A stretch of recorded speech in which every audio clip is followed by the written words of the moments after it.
Bon, on va mettre les choses au clair tout de suite. Je suis né dans les années 90 et je n'ai qu'un vague souvenir de toute l'époque années 80. Donc, quand Stranger Things est arrivé avec toutes les éloges autour de sa fidélité et de ses références aux années 80, bah, je me suis pas senti concerné. Alors oui, faut être aveugle pour ne pas voir toutes les références que fait la série aux années 80. Mais j'ai décidé de regarder la série comme elle est, une série qui se déroule dans les années 80 et non pas comme une série nostalgique, remplie de fanservice.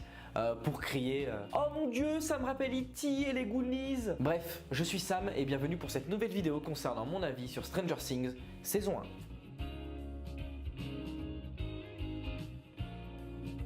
Parce que oui, je suis qu'à l'épisode 3 de la saison 2, donc je pense que je ferai une vidéo sur la saison 2, mais plus tard. Alors comme d'habitude, je vais me concentrer sur plusieurs points et on va commencer tout de suite par l'histoire. Dans 99% des cas, quand un enfant disparaît, on le retrouve chez un des membres de sa famille. Pour résumer, tout se passe bien dans la petite ville de Hawkins jusqu'à ce que le petit Will soit porté disparu. Sa mère, complètement désemparée, se noie dans son propre chagrin, mais elle est persuadée qu'il est en vie. Et ses trois amis vont remuer toute la ville pour le retrouver, mais ils vont finir par faire connaissance avec une petite fille, mystérieuse et sans nom, qui a pour seul signe distinctif un 11 tatoué sur le bras. La petite Eleven, alors surnommée comme ça à cause de son tatouage, a des pouvoirs mystérieux et ils vont être bien utiles pour la suite de l'aventure. Alors évidemment, on va savoir qui elle est et d'où elle vient grâce à différents flashbacks au fur et à mesure de l'histoire. Ajoutez à tout ce petit monde le shérif qui lui aussi mène sa propre enquête de son côté et toutes les différentes intrigues vont finir par se réunir en une seule et même intrigue et les protagonistes vont se rendre compte que le gouvernement leur cache des choses plutôt mystérieuses et qui surpassent le naturel. Bien, qu'on se l'avoue, le scénario casse pas trois canards à une patte. Et c'est pas ça le texte. Oui, donc le scénario reste très classique et il ne prend jamais de risques. Parfois même un peu prévisible, c'est surtout grâce aux deux points qu'on va voir juste après que la série réussit à nous maintenir à fond dans son histoire. Mais juste avant d'aborder ces deux prochains points, je tiens quand même à parler du méchant qui est juste très peu exploité, mais au final, bah on s'en fout. L'histoire s'enchaîne, les intrigues aussi, et au final on termine même par se dire « Ah ouais, c'est vrai qu'il y a un monstre aussi ». Le seul bémol pour moi au niveau de l'histoire, c'est les flashbacks. Je suis vraiment pas fan de flashbacks et j'aurais préféré un épisode entier sur les origines d'Eleven plutôt que quelques flashbacks dans plusieurs épisodes. Mais ça après, je pense que ça dépend beaucoup des goûts de chacun. C'est comme débattre de la durée idéale d'un épisode ou de la meilleure série de tous les temps. Bref, chacun a son avis quoi. Et c'est l'heure de parler des deux points qui moi m'ont fait complètement adorer la série et qui nous font très vite oublier ces petits défauts d'histoire et d'intrigue. Et on commence par les personnages et le casting.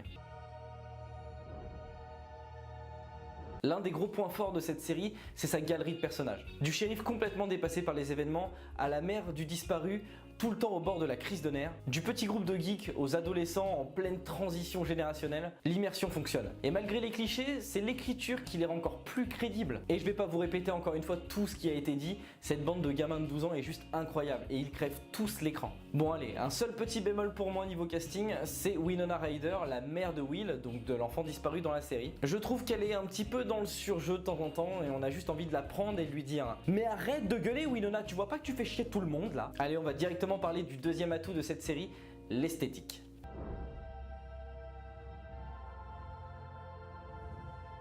Pour résumer, c'est une foutue claque visuelle. Qu'on parle de décor, de costumes, voire même de coiffure, tout est juste parfait. À un moment donné, j'ai même eu cette réflexion, bordel, mais on dirait un film. Ce qui est super cool avec ce type de série, c'est que j'ai l'impression qu'elles instaurent un nouveau standard aux autres séries. Comme si elles rehaussaient le niveau pour dire écoutez les mecs, au bout d'un moment, nous on sait faire des épisodes, on dirait des films, donc va peut-être falloir se bouger un petit peu quoi.